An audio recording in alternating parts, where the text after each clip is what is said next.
Danger might be closer than you think.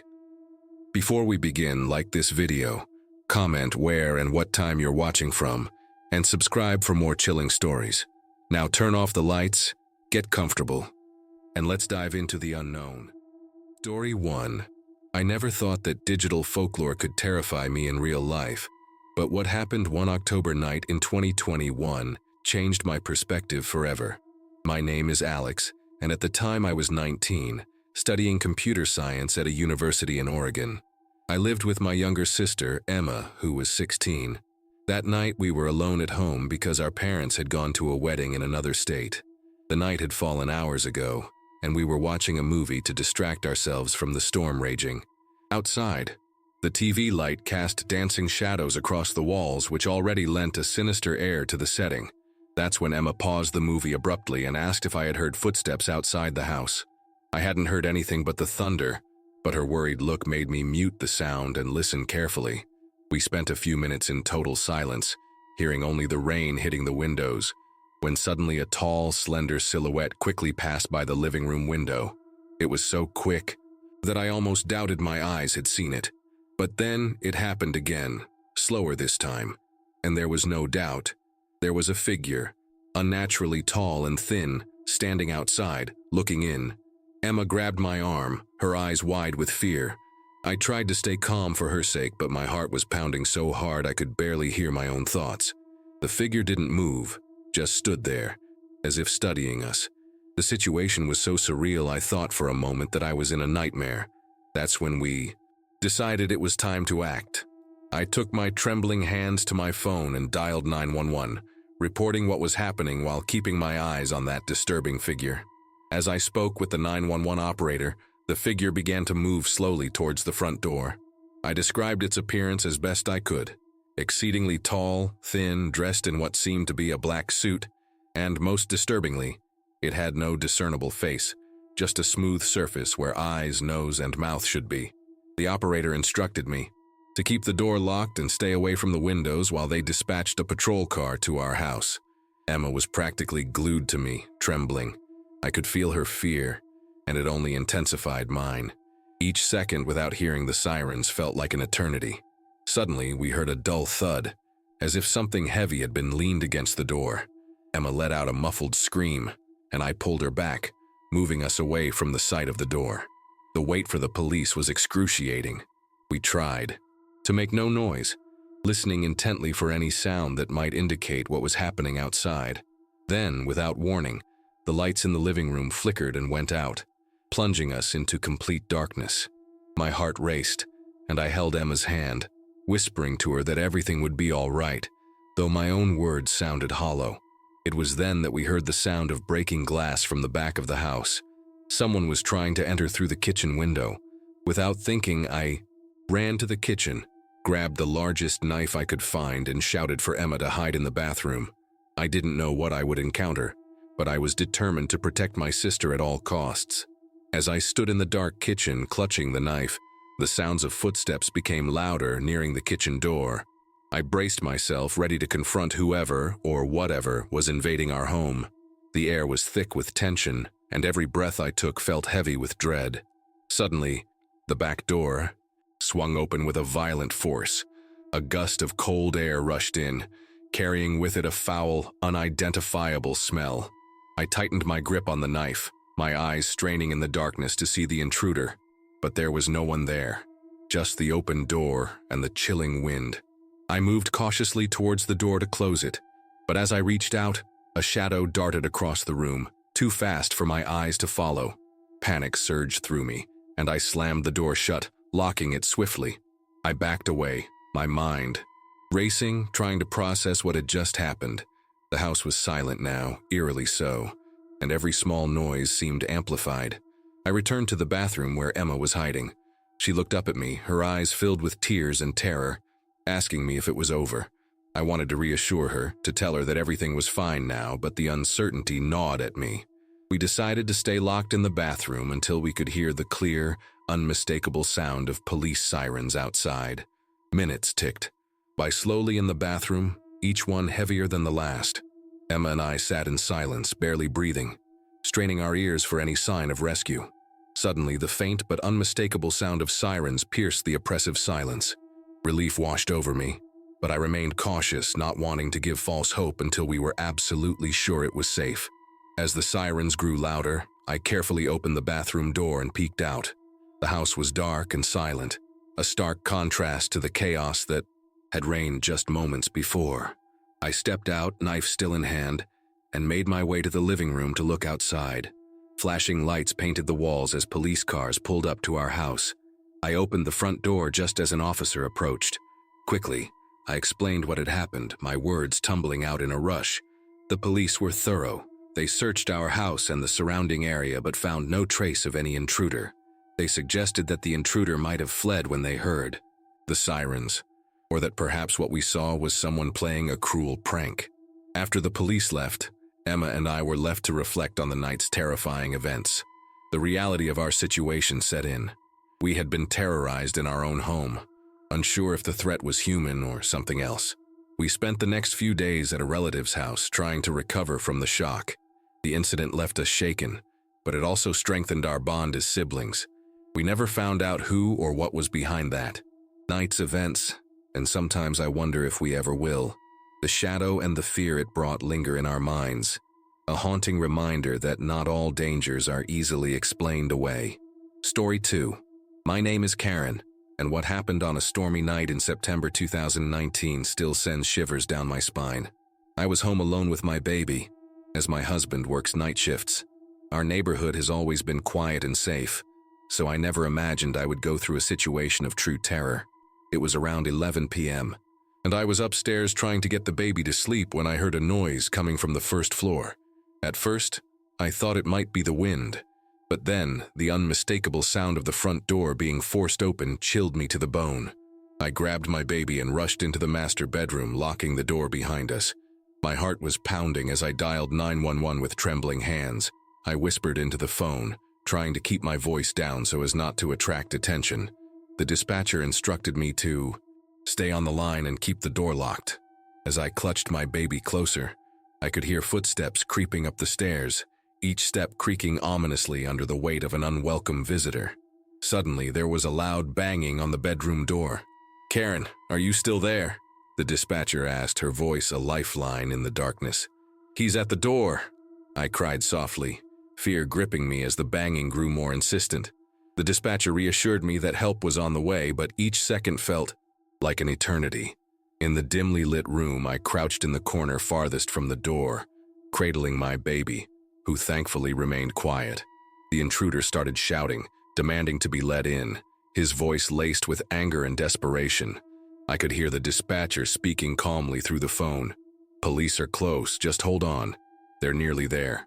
The sounds of the intruder trying to force the door intensified, wood splintering under the strain.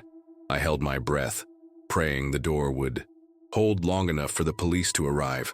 Suddenly the noise stopped, replaced by a terrifying silence. Had he given up, or was he planning something else? Moments later, red and blue lights flashed through the bedroom window, casting long shadows across the room.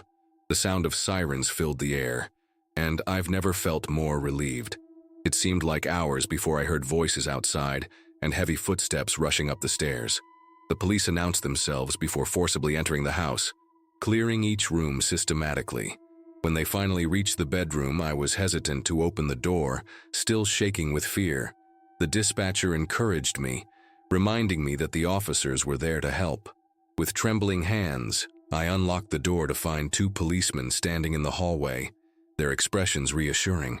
They quickly checked the room to ensure we were safe, and then one of them stayed with us while the other searched the rest of the house. The officer who stayed with us gently asked if we were hurt and assured us that everything was under control now. His calm demeanor helped steady my nerves a bit. He explained that they had found the intruder hiding in the basement. He had tried to escape when he saw the police but was quickly apprehended. I felt a mix of relief and disbelief, knowing that the threat was finally over. The police remained at our house for a while, securing the scene and gathering evidence. They informed me that the intruder was known to them, a local with a history of similar offenses. The reality that someone so dangerous had been in our home was terrifying, but the prompt response of the police made me feel a bit safer. After the officers left, the aftermath of the incident began to really set in. The broken door, the disarray in our living room where the intruder had entered, and the lingering fear made it impossible to stay in the house that night. My husband came home early from his shift, and we decided to stay at a nearby hotel to give ourselves a chance to recover emotionally from the ordeal. Reflecting on that night, the terror still lingers, but I am immensely grateful for the dispatcher's guidance and the swift action of the police. This experience has taught me the importance of security and being prepared for emergencies. We've since upgraded our home security systems, and I've joined a local neighborhood watch program. The support from our community has been comforting, and although the fear may never completely disappear, I feel empowered to protect my family and ensure our home is a safe haven. Story 3. My name is Ruth, and I am an 80-year-old widow who lived alone in a quaint cottage at the edge of our small town. It was a quiet life, filled with the simple joys of gardening and reading. My children had long since moved out, and while I missed them, I cherished my independence. But that sense of security was shattered one chilly evening in October. It was getting dark early, and I had just settled down with a book when I heard a knock at my door. Peering through the window, I saw a young man, rather scruffy-looking, who seemed harmless enough. He said he was looking for a room to rent and had heard that I sometimes took in boarders. I explained that he was mistaken, but he was persistent, asking a few more questions about the neighborhood and if I knew anyone who had rooms available. Feeling uneasy, I politely asked him to leave and went back to my reading. However, I couldn't shake the feeling that something was off. The man had a desperate look in his eyes that didn't sit well with me. I decided to lock all my doors and windows, a precaution that proved life-saving. Later that evening, as I was preparing for bed, I noticed a shadow pass by my backyard window. Heart pounding, I went to the kitchen to get a better look.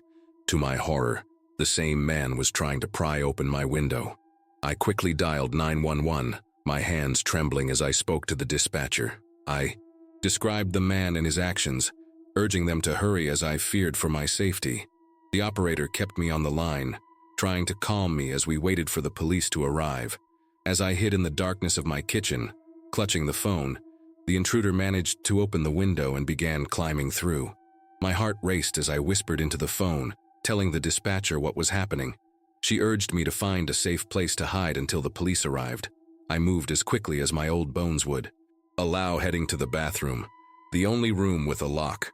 I shut the door behind me and pushed a small cabinet against it for extra security. From my sanctuary, I could hear the intruder moving through the house, his footsteps heavy and deliberate. The dispatcher's voice was a steady presence in my ear, a small comfort as I waited, praying for the police to arrive quickly. The wait felt interminable. Every sound from the other side of the door made my heart skip. Then suddenly, the footsteps stopped. Silence enveloped the house, and for a moment, I dared to hope that he had left. But then a loud banging on the bathroom door shattered that hope. He had found me. I shouted through the door that the police were on their way, hoping to scare him off. But the banging only grew more intense. Just as I thought the door would give way, the sound of sirens filled the air, and I heard shouting from outside. The banging stopped abruptly. The police had arrived, and not a moment too soon. They called out to me, and I responded, letting them know where I was. It took them a minute to secure the intruder, who had tried to hide in the basement, before they came to help me out of the bathroom. The police officers gently helped me out of the bathroom, their voices reassuring as they confirmed the intruder had been apprehended. I was shaken but unharmed. They walked me through the house, which now felt foreign and violated. The officers explained that the man was in custody and would be charged accordingly. His desperate search for money or valuables had led him to my home, a target he presumed would be easy due to my age. As I surveyed the disarray, the broken window, and my scattered belongings, the reality of what could have happened if I hadn't reacted so quickly sank in. The officers were kind, staying with me until a neighbor could come over to keep me company. They suggested I stay with family or friends for a few days until the window was repaired and the security of my home could be reassured. The community rallied around me in the following days. My neighbors, family, and even strangers reached out to offer support, and help restore not just my home, but also my sense of security. The local news covered the story, highlighting the bravery and quick thinking of both myself and the dispatcher, which somehow brought a small sense of closure. Reflecting on that night, I realize how crucial it is to be aware and prepared. I've since taken additional safety measures, including installing a security system and participating in community safety programs. While I will never forget the terror of that night, I am grateful for the quick response of the police and the unwavering support of my community. It's a stark reminder that even in our safest havens, we must remain vigilant. Story 4. My name is Michael, and I'm a freelance graphic designer living in a quiet suburb just outside of Denver. My life is typically uneventful, filled with the usual routines of work and the occasional social gathering. However, one late autumn evening in 2020, my sense of normalcy was violently upended. It was a typical Tuesday. I had spent the day working from home on a project that was nearing its deadline. As evening approached, I decided to take a break and cook some dinner. Just as I was about to start eating, I heard a faint scratching sound coming from the front door. Thinking it might be a stray animal, I ignored it initially. But the sound persisted, growing, louder and more deliberate. Curious and slightly annoyed, I went to check it out. Peering through the peephole, I saw nothing but the darkened porch. As I turned away, the scratching turned into a loud thud. Heart racing, I watched in horror as the door suddenly flew open. Standing in the doorway was not a person, but something far more horrifying. A figure with a grotesquely disfigured head, its skin hanging off in tatters, eyes hollow and unseeing. I slammed the door shut and locked it, backing away as I quickly dialed 911. The dispatcher's voice was a lifeline as I explained what I had seen. They urged me to find a safe place to hide and stay on the line. I sprinted to the bathroom, locking myself in, my heart pounding in my chest as I heard the creature start to bang against the door. Huddled in the bathroom, the sounds of the creature's attempts to breach the door echoed through the small space, each bang louder than the last. I whispered into the phone, trying to remain as silent as possible, my voice shaking. The dispatcher reassured me that help was on the way, advising me to stay quiet and keep the door locked. The banging suddenly stopped, replaced by a sinister dragging noise moving away from the bathroom. My curiosity fought with fear. I didn't dare to leave my makeshift sanctuary, but was desperate to know what was happening. After a tense few minutes, I cautiously cracked open the bathroom door, peering out into the hallway. The house was silent, eerily. So, with the phone still clutched in one hand, I tiptoed through the hallway, avoiding any creaky floorboards. As I reached the living room, the sight that greeted me was surreal. A trail of what looked like black, tar-like substance was smeared across the floor, leading towards the kitchen. The air was thick with a metallic scent that made me gag. Steeling myself, I followed the trail, each step more reluctant than the last. As I approached the kitchen doorway, I heard a low, guttural moaning. Coming from inside, it was a sound that chilled the blood, a sound of pain and despair so profound that it seemed barely human. Taking a deep breath, I leaned against the doorframe and peered inside. Inside the kitchen, the scene was chaotic. The black substance pooled around the feet of the creature, which was now slumped against the refrigerator, its grotesque head bowed as if in agony. The moaning continued, a pitiful sound that tugged at my heartstrings despite the fear. The creature seemed, to be struggling with itself, its hands clutching at its head, pulling at the tattered skin. As I stood frozen in the doorway, unsure of whether to help or flee, the creature suddenly lifted its head. Our eyes met, and in that brief, heart-stopping moment, I saw not malice but profound confusion and torment in those hollow eyes. It was as if it was suffering from an existence it neither wanted nor understood. Before I could make a decision, blue and red lights flashed through the window, casting eerie shadows on the walls. The creature recoiled as if the lights were physically painful, letting out a sharp cry that sounded almost human. It scrambled awkwardly, trying to escape the light, knocking over chairs and slipping on the black substance that seemed to be emanating from its body. Police officers burst into the house moments later, their voices loud and commanding. I stepped back as they approached the creature, their guns drawn, but instead of attacking, the creature cowered, curling up on the floor in a defensive posture. The lead officer, seeing the creature's non-threatening behavior, holstered his weapon and cautiously approached. The officer spoke softly, trying to communicate with the creature, which responded only with whimpers. One of the officers, who seemed to have medical training, carefully examined it while others secured the area. They discovered that the creature was actually a person, horribly disfigured in what appeared to be a chemical accident, his mind seemingly affected by the trauma and substances to which he had been exposed. I watched, heart aching, as paramedics arrived and gently lifted the man onto a stretcher. The black substance was identified as a byproduct of the chemicals that had burned his skin. The police explained that he likely wandered into my neighborhood, disoriented and in pain, seeking help but unable to communicate properly. In the aftermath, the community rallied to find out more about the man who was identified as a local factory worker reported missing after a late-night shift. The factory was known for its lax safety standards, and his family had been searching for him desperately. His condition sparked a public outcry for better industrial safety regulations and support for his family. Reflecting on that night, I realized how quickly fear can turn us against something or someone unfamiliar or strange. The experience changed my perspective on the unknown, teaching me compassion in the face of fear. While the memory of that night lingers, it serves as a reminder of our shared humanity, even in the most bizarre and frightening circumstances. Story 5. My name is Nikki, and I was just a junior in high school when my life changed forever one dismal afternoon in late November. Living in a small Midwestern town, our family life was pretty standard, marked by school events and weekend family outings. But that particular day was unlike any other. It was the day I found my older brother, Jake, lifeless in his room. It was a Thursday, the kind that drags on with a gray sky and a biting wind. School had just let out, and I was eager to get home and warm up. As I walked through the front door, calling out for my mom and brother, the silence that greeted me was unsettling.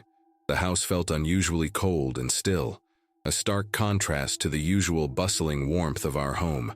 Heading upstairs to my brother's room to see if he was there, I noticed his door slightly ajar, which was unusual for him. He liked his privacy.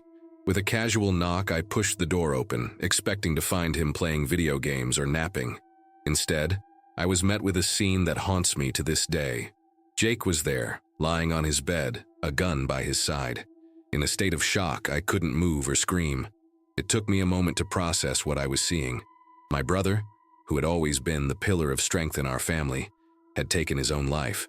Tears streamed down my face as I reached for the phone next to me, my hands shaking as I dialed 911. The moments waiting for the emergency responders to arrive were the longest of my life. I sat there beside Jake, unable to comprehend the finality of what had happened.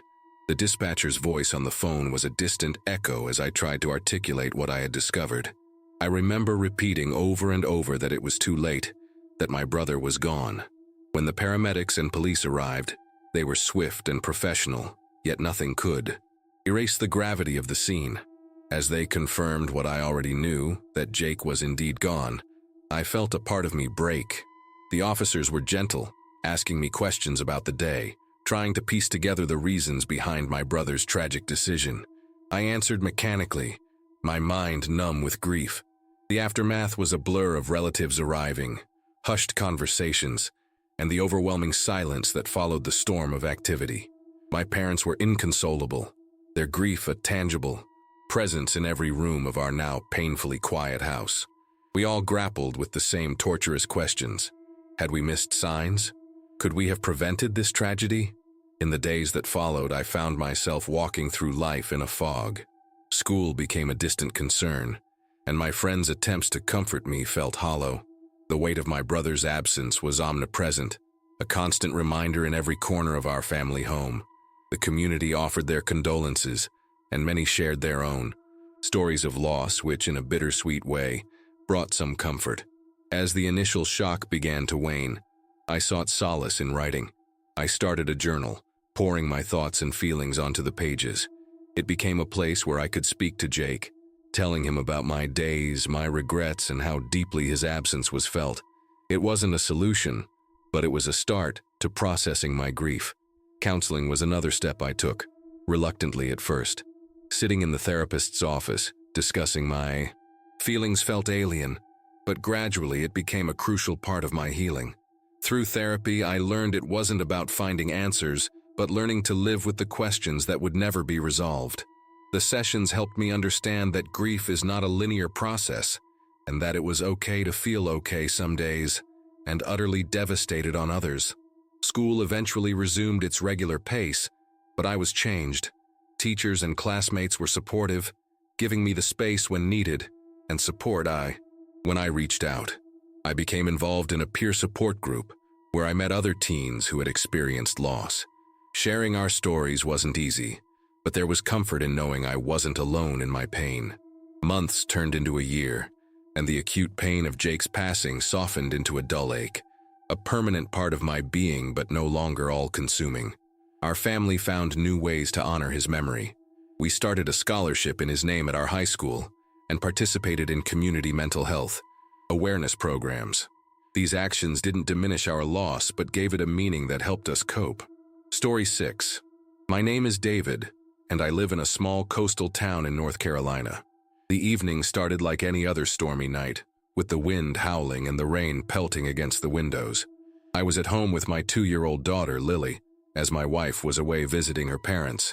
It was supposed to be a quiet night in, just keeping things calm for Lily and me. The storm intensified, and with each gust of wind, the house seemed to creak and moan more than usual. Lily was uneasy with the noise, so I spent much of the evening trying to soothe her, reading stories and playing soft music to drown out the storm. As we were settling down in the living room, a loud crash came from the back of the house. It sounded like something had broken, initially thinking it might just be a tree branch or debris thrown by the wind. I was hesitant to leave Lily alone while I checked it out. However, the sense of unease grew stronger when I heard what sounded like footsteps outside the back door. Grabbing a flashlight, I told Lily to stay put on the couch with her favorite blanket and ventured towards the kitchen to investigate. As I approached the back door, the unmistakable sound of glass breaking chilled me to the bone. It was clear now that someone was trying to force their way into our home. My heart raced as I rushed back to the living room, scooped up Lily, and headed upstairs to the safest room I knew, our bedroom, which had a sturdy lock. I locked the bedroom door behind us and placed Lily on the bed, whispering for her to stay quiet. My hands trembled as I grabbed my phone and dialed 911. The dispatcher answered quickly, and I tried to steady my voice as I told them someone was breaking into my house. The storm made it difficult to hear, but I caught the most important part. They were sending officers immediately. Just as I ended the call, I heard the unmistakable sound of the back door being forced open. A cold dread spread through my body. Whoever was out there was now inside. The wind howled through the broken door, making it hard to distinguish movement, but I could hear slow, deliberate footsteps on the wooden floor downstairs. They weren't just moving randomly, they were searching. I grabbed the heaviest thing near me, a metal lamp from the nightstand, and positioned myself near the door. My entire body was tense, listening as the footsteps moved through the house, pausing every now and then, as if the intruder was checking each room. Then, to my horror, I heard the first step of the staircase creak. Lily whimpered softly, sensing my fear. I pressed a finger to my lips, trying to reassure her, but my heart was pounding so loudly I thought whoever was outside would hear it. The footsteps continued up the stairs, slow and steady, until they reached the landing. Then came the worst sound of all, our bedroom door handle jiggling. The door handle twisted, again harder this time, followed by a low, guttural grunt from the other side. My grip tightened around the metal lamp, my body coiled with tension. I had never felt so helpless, trapped in my own home with my daughter behind me, relying on me to protect her. I tried to control my breathing as I listened. The intruder didn't speak, didn't shout, just stood there, fingers testing the lock with eerie patience. Then, a loud thud. He was throwing his weight against the door. The entire frame shuddered. Lily let out a tiny whimper and my stomach twisted. If he broke through, I wouldn't have much time. Another crash against the door. My mind raced through options. I considered shouting that the police were on their way, but I wasn't sure if that would scare him off or provoke him. Instead, I held my breath, hoping against hope that the sirens would arrive before the door gave in. And then, the sound I had been praying for, the faint but distinct wail of police sirens in the distance. The banging stopped. For a moment there was silence, and then hurried footsteps retreated down the stairs. I didn't dare move until I heard the sound of doors slamming and the rush of movement outside. The police had arrived. I kept my grip on the lamp, barely breathing as I listened. The police were shouting from outside, demanding the intruder surrender. I heard more frantic footsteps downstairs, followed by the unmistakable sound of a door being wrenched open. Then, silence. For a few agonizing seconds. I didn't know if the intruder had escaped or if he was still somewhere inside. Then, a voice from outside. "Sir, this is the police. If you're inside, come out with your hands visible." Relief crashed over me like a wave. I scooped up Lily, my legs weak with exhaustion, and slowly unlocked the door. As I stepped into the hallway, I saw flashlights scanning through the house. A uniformed officer met my eyes, and I could barely speak as I whispered, "Is he gone?" The police cleared the house, checking every room before confirming that the intruder had fled through the broken back door. They searched the surrounding area, but the storm had wiped away any tracks, and he was nowhere to be found. What they did find, however, sent chills down my spine. Near the broken window in the kitchen, a knife lay abandoned on the floor. He had been armed the entire time. That night I couldn't sleep. Even with the door repaired and new security measures installed, I kept replaying. The moment the handle twisted, the moment I thought I wouldn't be able to protect my daughter. The police never caught the man. To this day, I don't know why he chose our house or what he wanted. But every time there's a storm and the wind rattles against the windows, I feel that same primal fear creeping in. And I listen, just in case I hear footsteps in the dark again. Story 7. My name is Henry, and I've lived alone for the past 10 years in a small town in Indiana. Ever since my wife passed away, I've enjoyed my quiet routine, waking up early, tending to my garden, and sitting on my front porch in the evenings, watching the world go by. It's a peaceful existence, or at least it was until that strange night last summer. It was late July, and the air was thick with humidity. I had just finished dinner and was settling into my recliner to watch some late-night television when there was a knock at my door. That was unusual. I don't get many visitors, especially not that late at night. When I opened the door, a young man stood on my porch. He looked to be in his early 20s, clean-cut, but something about him felt off. His smile was too wide, his eyes unblinking. He asked if I had a room for rent, saying he had heard from someone in town that I took in boarders. That was strange. I hadn't rented a room in years. I told him he must have been mistaken, but he didn't leave. He just stood there, still smiling. "Are you sure?" "I think this is the place," he said, his tone overly friendly, but with something lurking underneath, a strange kind of insistence.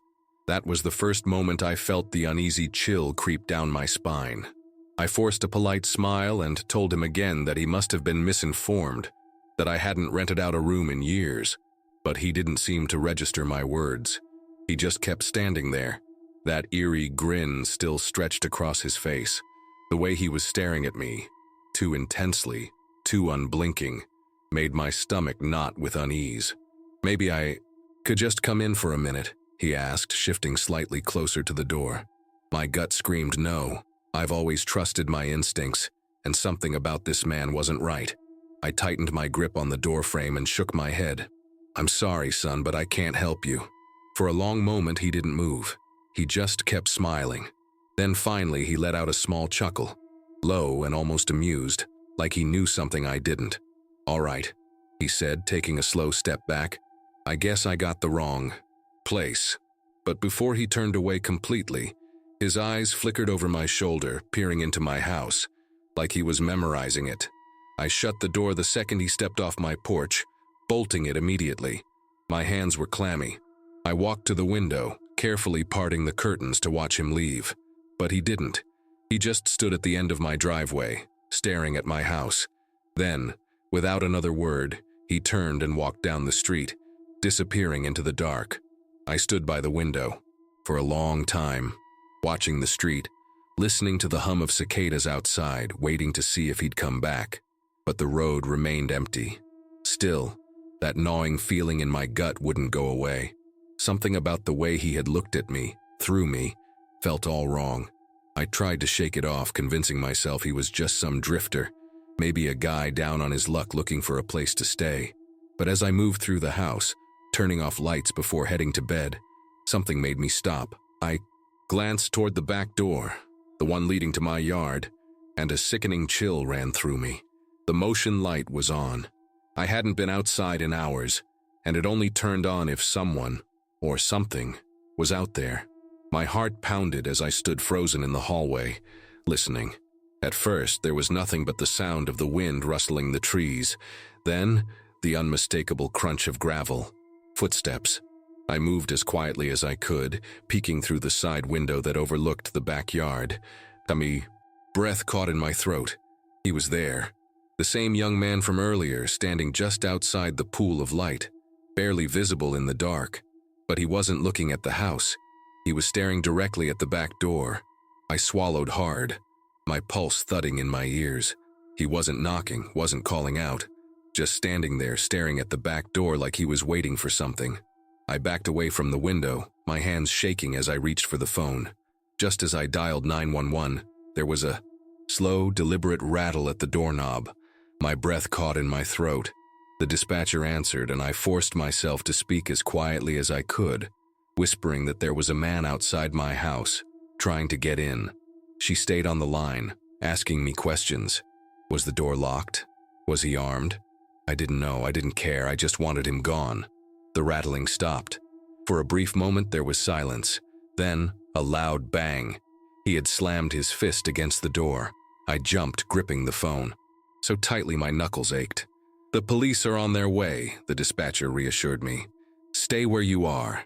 But just as suddenly as the noise had started, it stopped. I waited, heart pounding, listening for movement. Nothing. When I finally gathered the courage to peek out the window again, he was gone.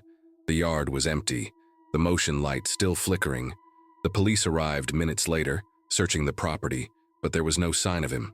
No footprints in the damp soil, no evidence of, anyone lingering outside.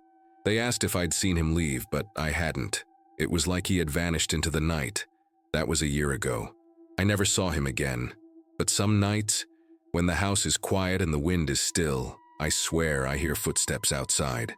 And sometimes, just sometimes, I wake up in the middle of the night with the overwhelming feeling that someone is standing just outside my door. Story 8. My name is Daniel, and I live alone in a small apartment just outside of Seattle. Work late shifts at a tech company, so I'm used to coming home at odd hours. Most nights I unwind by watching a little TV or scrolling through my phone before bed. Nothing exciting ever happens. But last winter, that changed. It was around 2 a.m. when I woke up to an odd sound. At first, I thought I had imagined it, just the usual creaks of an old apartment settling in the cold. But then I heard it again, a soft, slow creaking noise. I blinked in the darkness, my mind still groggy, before realizing what it was. My apartment door was opening. I froze, my body going rigid. I knew I had locked it before going to bed. I always double-check. My stomach dropped as I strained to hear. Soft footsteps. Someone was inside. I didn't move. I barely breathed. My mind raced, trying to piece together what was happening.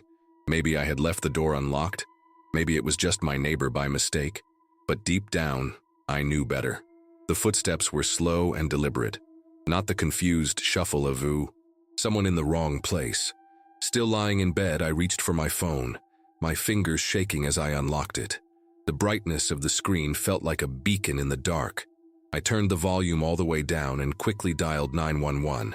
As the dispatcher answered, I whispered as softly as I could, "Someone is in my apartment." The footsteps stopped. A chill ran down my spine. Had they heard me? The silence stretched, suffocating. Then, a noise I'll never forget. A low, whispering voice. It was coming. From my living room. I couldn't make out what was being said, but it wasn't just muttering. It was a conversation. But there was only one person in my apartment. I clenched my jaw, gripping the phone tighter. The dispatcher was still on the line, asking me quiet, urgent questions. Did I see the intruder? Was I in a locked room? I whispered back, "No, I'm in my bedroom. The door is shut, but it's not locked." The whispering in the living room continued. It wasn't just mumbling. It sounded like a conversation, but the voice was distorted, raspy, like someone struggling to speak through a dry throat. My stomach twisted as I realized something even worse. I wasn't hearing two voices. The same person was whispering both sides of the conversation. Then, a creak, footsteps moving closer. My bedroom door handle rattled. I bolted upright, heart hammering. I pressed my back against the wall, praying the flimsy lock would hold. The dispatcher was telling me to stay calm, that officers were 3 minutes away. But 3 minutes felt like a lifetime when you don't know what's on the other side of the door. Then, the voice spoke again, this time, right outside my bedroom. "You left the door unlocked for me." A cold wave of terror washed over me. The voice was low, almost playful, like it was amused by my fear. I pressed my hand over my mouth, trying to keep my breathing silent. The handle twisted, slow and deliberate, but the lock held. The dispatcher was still in my ear. "Stay where you are. The officers are almost there." Suddenly, bang! A fist slammed against the door, once, twice, then silence. My pulse pounded in my ears. I could hear my own heartbeat. The presence outside my room didn't move. It was waiting. Then, sirens. The sound of distant car doors slamming. The whispering stopped. Footsteps rushed toward the front door. I barely registered the sound of my apartment door swinging open before another loud bang echoed through the apartment. This time, the police forcing their way inside. "Police, show your hands!" I yanked my bedroom door open as 2 officers swept through the apartment, their flashlights cutting through the darkness. But when they reached the living room, there was nothing. The front door was wide open. The security chain, which I know I latched before bed, was undone. The officers checked every closet, every corner, but the intruder was gone. No footprints in the hallway, no sign of forced entry, just the eerie silence he left behind. That night, I didn't sleep. The police told me to stay with a friend until I could get my locks changed. I did more than that. I moved out within the month. I never saw whoever was in my apartment, never found out how they got in. But I still think about that whisper outside my bedroom door. "You left the door unlocked for me." And sometimes, even now, I wonder, did I? Story 9. My name is Josh, and I was 17 when my world changed forever. It was a Friday afternoon in early spring, one of those deceptively normal days where you don't realize something is about to go terribly wrong. School had just let out, and I was in a good mood.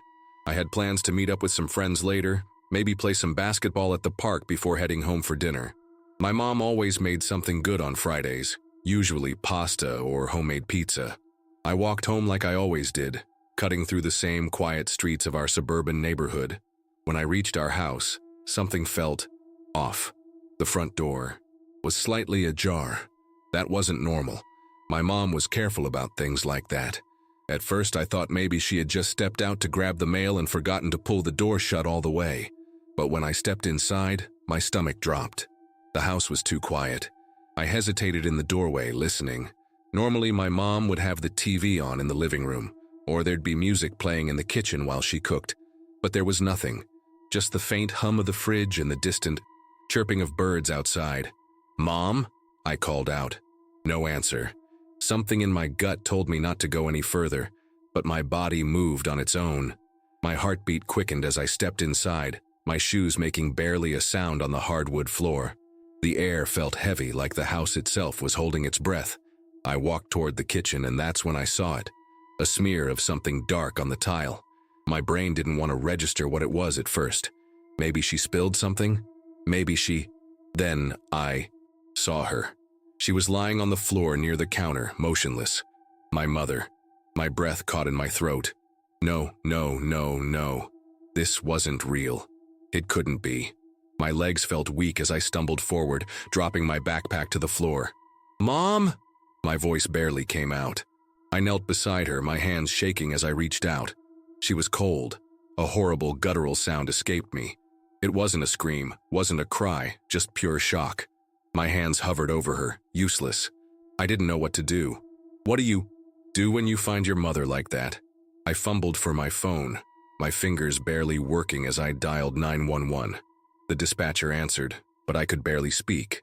My mom, I choked out. She's on the floor. She's not moving. The dispatcher's voice was calm, but I wasn't. My whole body was shaking. They told me to check if she was breathing. I couldn't. I already knew the answer, but I still pressed my fingers to her neck, hoping, praying for a pulse. There was none. The dispatcher was still on the line, asking me to stay with her to keep talking, but I couldn't focus. My vision blurred. My body felt disconnected from reality. This wasn't real. This wasn't happening. But the cold under my fingertips told me otherwise. The next few minutes were a haze. I don't remember hearing the sirens, but suddenly there were flashing lights outside, officers rushing in, paramedics pushing past me. One of them gently pulled me away, telling me to take deep breaths. But I couldn't. How do you breathe when the person who raised you is gone? They worked on her for a while, but I already knew it was pointless. Eventually, one of the officers sat me down, speaking in a soft voice, but the words barely registered. "We're so sorry, Josh." That's when it hit me like a freight train.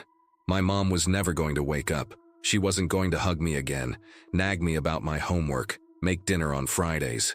The next few weeks were a blur of funerals, condolences, and people telling me they couldn't imagine what I was going through.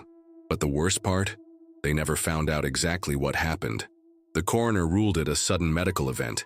Maybe a heart attack, maybe a stroke. She had been fine that morning, then just gone. I still live with that day in my head. The sight of her on the kitchen floor, the silence of the house when I walked in.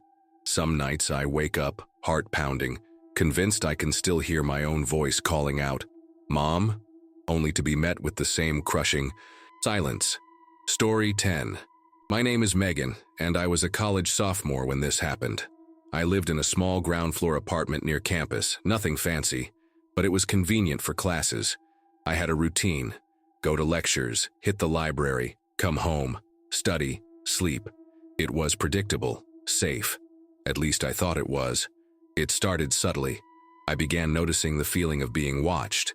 At first I chalked it up to paranoia. Too many late nights reading crime thrillers maybe. But then I started catching glimpses of someone outside my window, always just at the edge of my vision. A dark shape standing near the tree line, motionless. The second I turned to get a better look, they were gone. I told myself it was just a coincidence, maybe a neighbor taking a late-night walk. But it kept happening. Different nights, different times. No matter what, I always had the same gut-wrenching feeling. Whoever it was, they weren't just passing by. They were watching me. Then, one night, I made a mistake. I let my curiosity get the best of me. Instead of pretending I hadn't noticed, I turned off my lamp, crept to the window, and waited.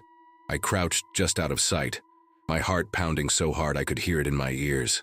The only light came from the faint glow of my laptop screen behind me. I held my breath, staring into the darkness beyond the window, waiting to see if I was just imagining things. And then, movement. A shadow shifted near the tree line. This time I didn't look away. My stomach clenched as I realized it wasn't just someone passing by. They were facing my apartment, watching. Even in the dim light, I could see the outline of a person, standing unnaturally still. I should have backed away, locked my bedroom door, called someone, anyone, but I was frozen, my fingers gripping the windowsill. I don't know how long I sat there staring at them. Then, as if sensing they had been caught, the figure moved. Not away, not running, but closer. They stepped forward, emerging, just enough for me to see them clearly for the first time. A tall man dressed in dark clothes, his face obscured by the shadows. But what terrified me the most wasn't that he was outside my apartment. It was that he was smiling. The grin was wide, too wide. Not the kind of awkward smile someone gives when caught doing something stupid. This was deliberate, amused, like he enjoyed that I had seen him. My skin crawled, every instinct in my body screaming at me to move, to get away from the window. But I didn't. I couldn't. It was like I was rooted to the spot, trapped under his gaze. Then, as if he had gotten exactly what he wanted, he raised his hand and waved. That was enough to break whatever hold fear had on me. I staggered backward, nearly knocking over my desk chair, my breathing coming in quick gasps. My shaking hands scrambled for my phone as I turned away from the window, dialing 911 as fast as I could.